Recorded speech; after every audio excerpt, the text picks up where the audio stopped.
My name is Blake Cruttenden. I work for Bradford Health Services. I'm the community rep here in North Alabama.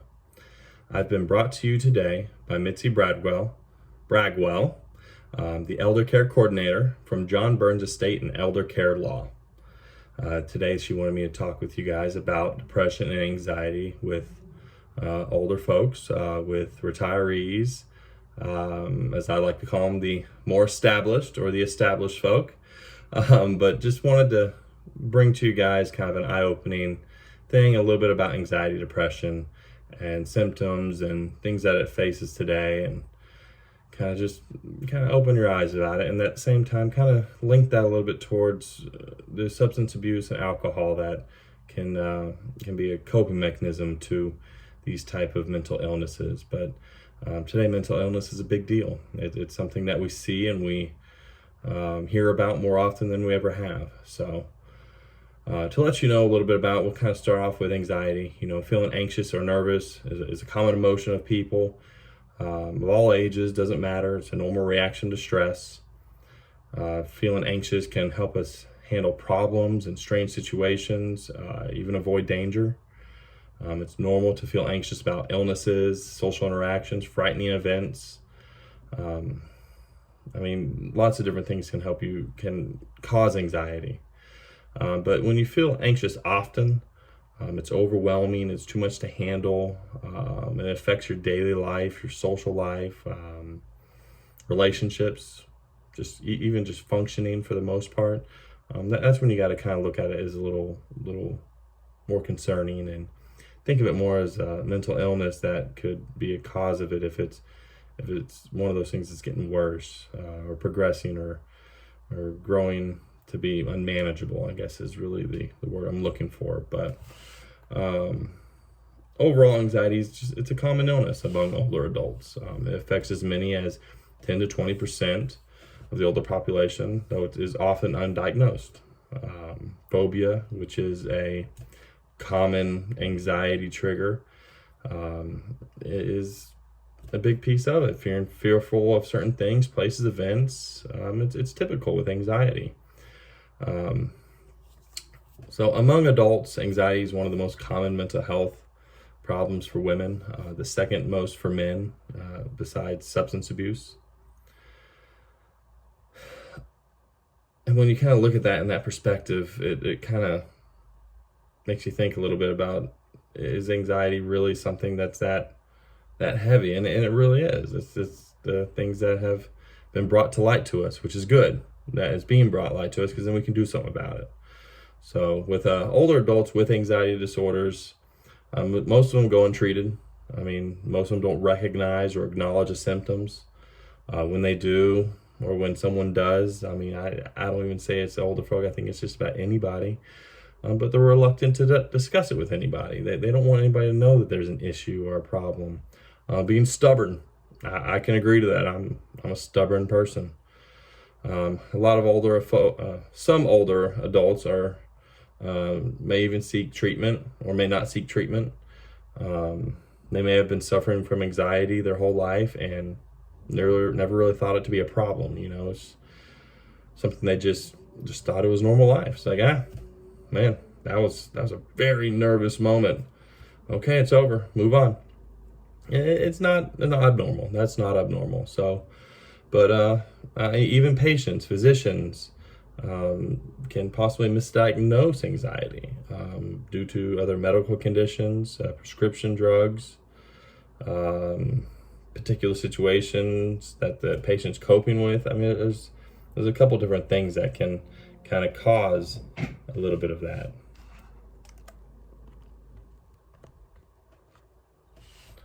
So, what is anxiety? Anxiety disorder causes feelings of fear, worry, apprehension, or dread that are excessive or disproportional to the problems or situations that are feared. There are many kinds of anxiety disorders. First one, like I said, was phobia. A specific phobia is an intense, irrational fear of a place, thing, or event that actually poses no or little threat. But it happens. It's there. Phobias are everywhere. You got claustrophobia, arachnophobia, snakes, I mean, there's people that have phobias of social interactions or talking, public speaking. There's lots of different things. It's not just one thing, but there's lots of things that people can have phobias about. Social phobia, like I just said, social anxiety disorder, which is what that is called. It's when an individual feels overwhelmed or anxious and self-conscious in everyday situations, everyday life. Ordering food, it's some people are just awkward. Doesn't mean they have social anxiety disorder, but some people are just awkward. But usually those that are struggling with social anxiety disorder, it's not something that you call out, but you can kind of see a little bit if they're struggling, just kind of with the basic interactions. Generalized anxiety disorder, or known as GAD, those with GAD suffer constant worries, and there may be nothing or little to no cause to these worries, but either way, it's on their mind. They're thinking about it. Older adults with GAD have difficulty relaxing, sleeping, concentrating. They startle easy. Just a few of the things that just are there. Post-traumatic stress disorder is another one that we are a little more familiar with. PTSD develops after a traumatic event that has involved physical harm or threat of physical harm to an individual, loved one, or even strangers. It's an event that just you don't stop thinking of. You think about it and it's there, and you refer back to it because it's something. When you get anxious, that's what you think about. That's one of the first things that hits your head. That's why it's known as PTSD. I mean, that's the whole reason behind that. Another one would be obsessive compulsive disorder.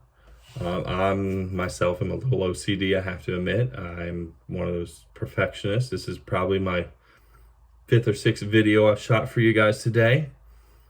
I can't stop counting. But overall, I like things to be done right. I like things to be perfect. And when they're not, it sometimes gets to me.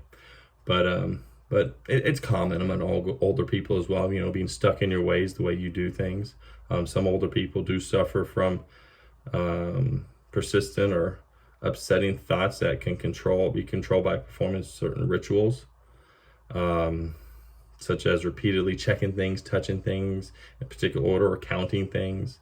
Some people like to push the lock button on their horn on their car multiple times. You get 15 times before you hit the door of the store.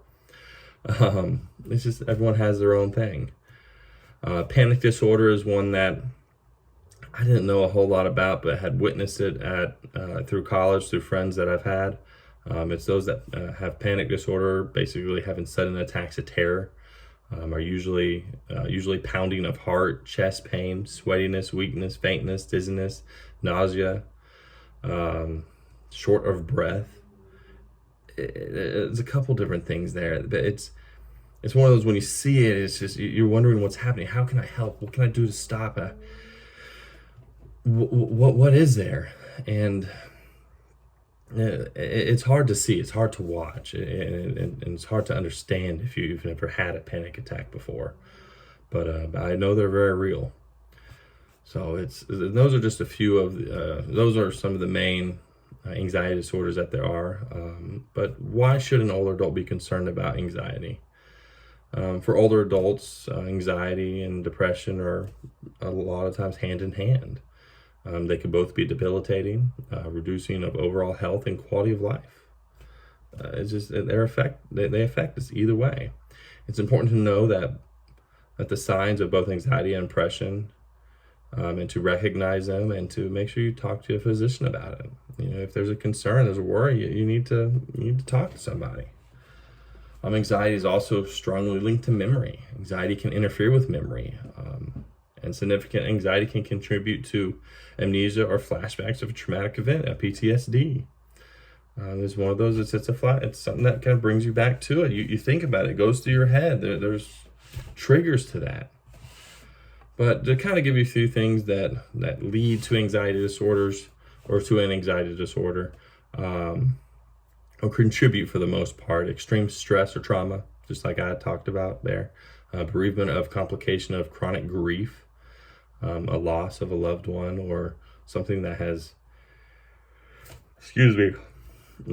caused an event there. Alcohol, caffeine, drugs, prescription, over-counter, or illegal. family history of anxiety disorder, genetics, other medical or mental illnesses, neurodegenerative, I can't say that word, disorders like Alzheimer's or dementia. But those are just kind of some of those things that can be a cause or contribute to anxiety disorders. And a lot of it is, people need help with that. It's something that can't be controlled. I know, I've got 3 kids. I never had anxiety in my life, I thought. I've been one of those that never met a stranger and never thought it was a big deal. And I get 3 kids, and I start getting a noise sensory issue and builds my anxiety up. And I was very prideful and very stubborn to think that I had an issue. And when I couldn't control, I guess, my frustration, it came out as verbally not right, not in a dangerous manner, but I was short or quick to find a solution in a way that it wasn't good either way. And it was just the overall frustration, it bled off of me, and it wasn't good for my family. And I noticed that early on, and my wife had pointed it out to me as well. But anxiety can affect you in so many ways, and you may not realize it, or you may not understand it, but it can cause a dysfunction, I should say, in a way that you should communicate with your family in the right way, in the first place. It should be done when you communicate with your family. It should be done properly, and anxiety and some of that can kind of cause that to not work the right way. So to talk a little bit about depression, though, as well, depression is more than just a feeling sad or blue. It's a common but serious mood disorder that needs treatment. It causes severe symptoms that affect how you feel, think, handle daily activities, just as simple as sleeping, eating, or working. So when you have depression, you have trouble with daily life at weeks at a time. It's not just a daily thing and then you're over it. Doctors call the condition depressive disorder, or clinically depressed, or clinical depression. Depression is a real illness. It's not a sign of a person's weakness or a character flaw. It's not something you just snap out of. It's very real, and it affects a lot of people. Most people who experience depression need treatment to get better. They need help. They need someone to talk to. But keep in mind, depression is a common problem among older adults, but it's not a normal part of aging. In fact, studies have shown that most older adults feel satisfied with their lives, despite having more illnesses or physical problems. Y'all have lived a happy, long life, and that's normal. That's good. That's good that's like that. I'm working towards that direction too. However, important life changes that happen as y'all get older may have feelings of uneasiness, stress, or sadness, things that can kind of cause a little bit of a depressed state. For example, a death of a loved one. I've been married 7 years, and happily married 7 years, and I could imagine being with my wife for 20, 30, 40, 50, 60, 70 years and just having her losing her. It would be devastating.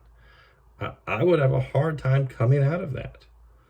A grieving process is, some people it takes little, some people it takes long. It's different for everybody, but I would probably be in a state of depression for a while. I would believe.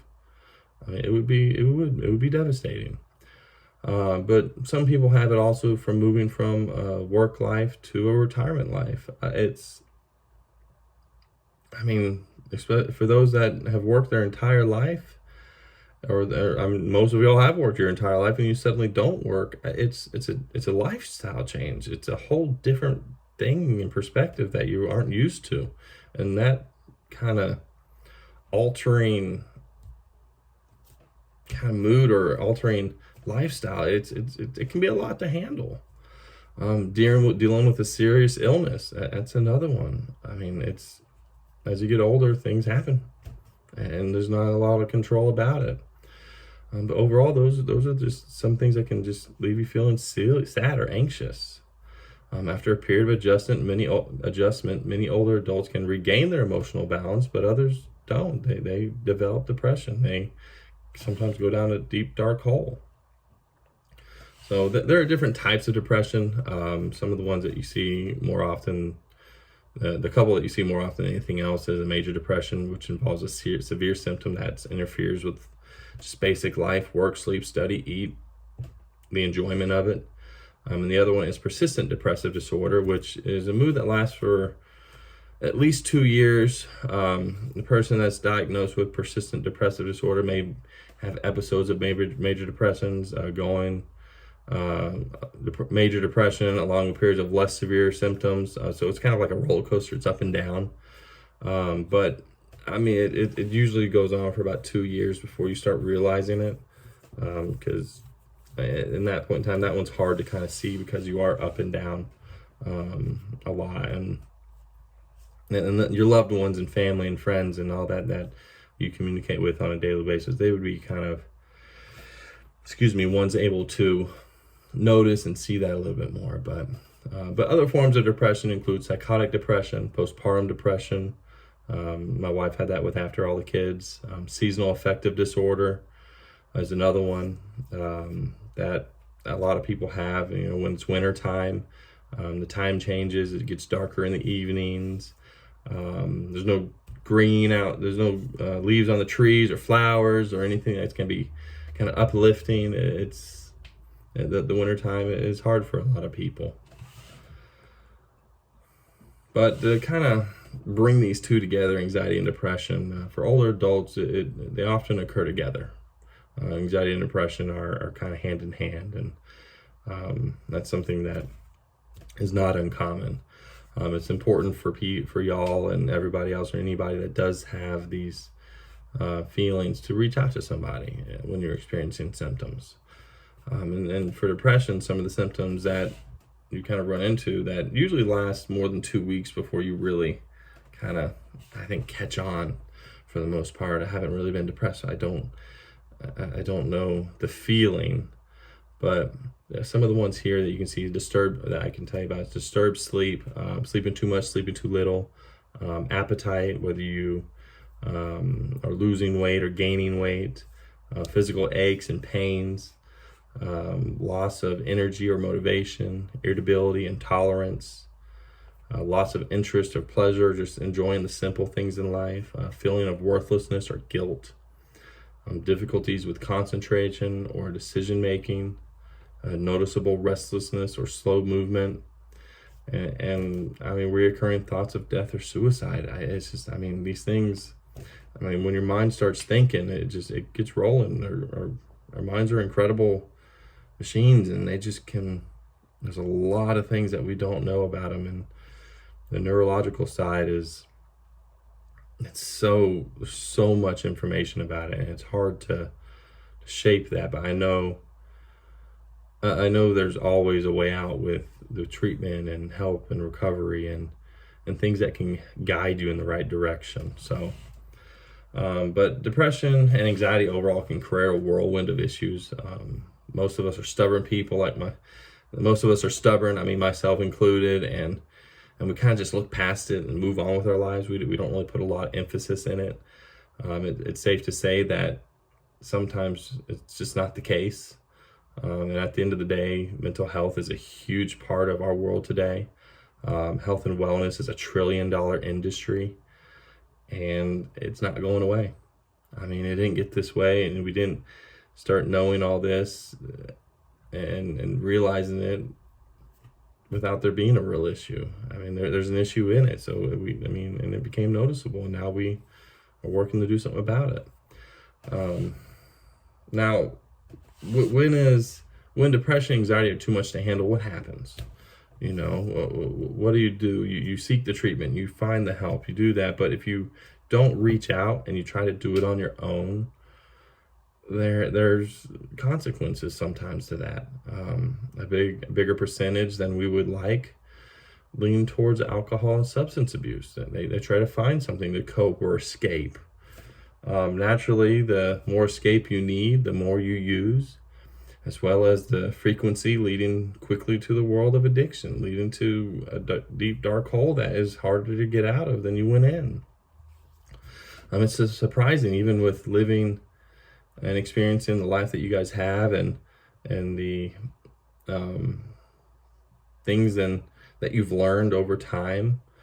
I mean, when you're reaching out to find something to escape or cope, I mean, that's it can get anybody. It doesn't matter how young or how old or who or where you came from. I mean, addiction's going to get you if you lean that direction to learn to cope.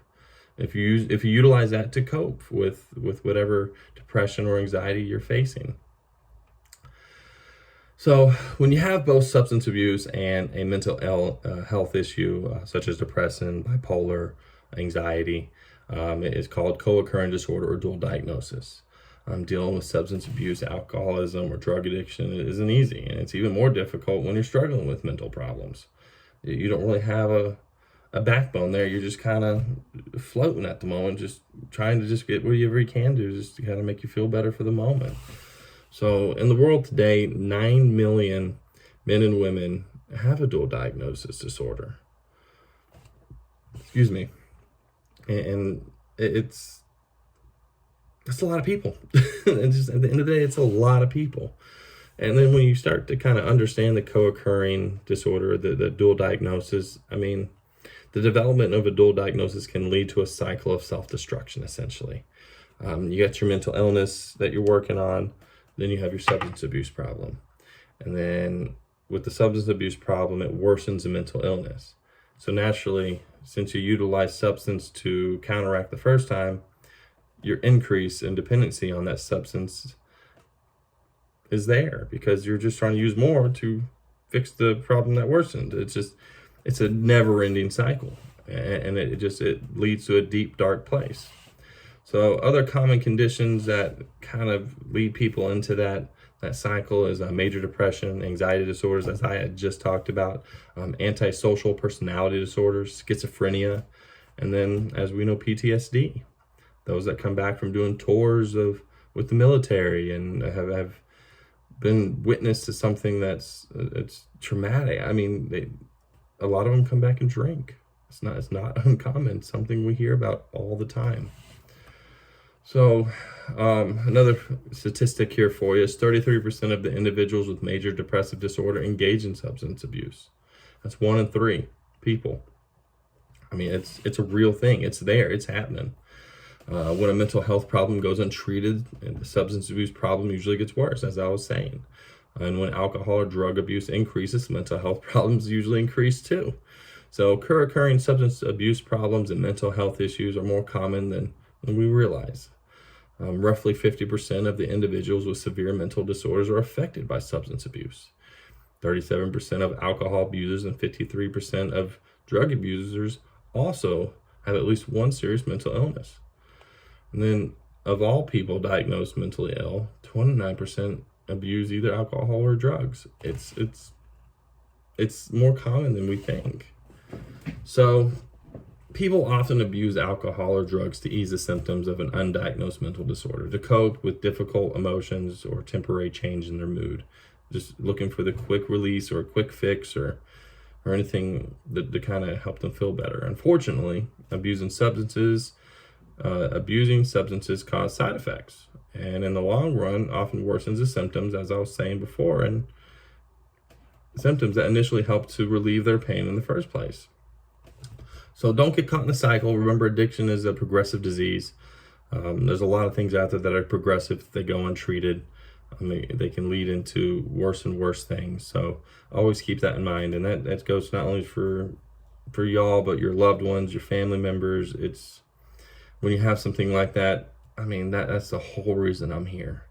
So not to worry. There's help whether you're struggling with anxiety, depression, alcohol, substance abuse, or any other type of mental illness. I mean, I know people is the way I say it.